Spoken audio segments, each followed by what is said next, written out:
নতুন ভাবে আমাকে দেখতে পাননি? আমি খুবই হাজ হবো তাহলে, এটা বলেন না। আমার কাছে রঙিলা কিতাব মানে একটা পুরো একদম নতুন একটা জায়গা। এইভাবে আমাকে কখনোই আসলে ক্যামেরার সামনে বা এই এই অ্যাক্টিংটাই বা সত্যিকেও কখনো দেখা যায়নি, এটাই আমার কাছে নতুন।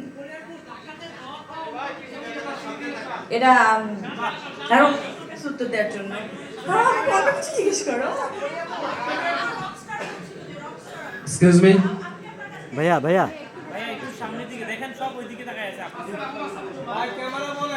আমি এটা আসলে বলতে পারবো না। আর আমি অনেক নট রকস্টার, আমি অনেক জেনুইন। আমরা পরবর্তী প্রশ্নে যেতে চাই, লেখকের কাছে কারোর কোনো প্রশ্ন আছে কিনা আমরা আমাদের লেখকের কাছ থেকে শুনতে চাই। এক্সকিউজ মি সো আমরা আজকে সবার সাথে আপনাদের সবাই সাথে কেকটা কাটতে যাচ্ছি।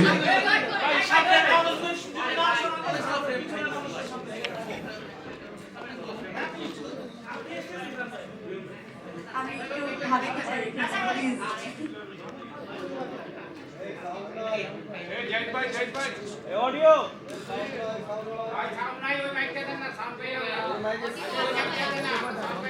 নাই আছে তো? হ্যাঁ, আমি ডাউন হয়ে গেছে আমার ভয়েস।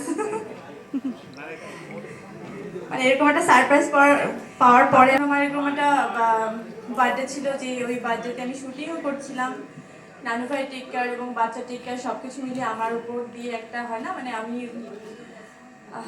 যাই হোক।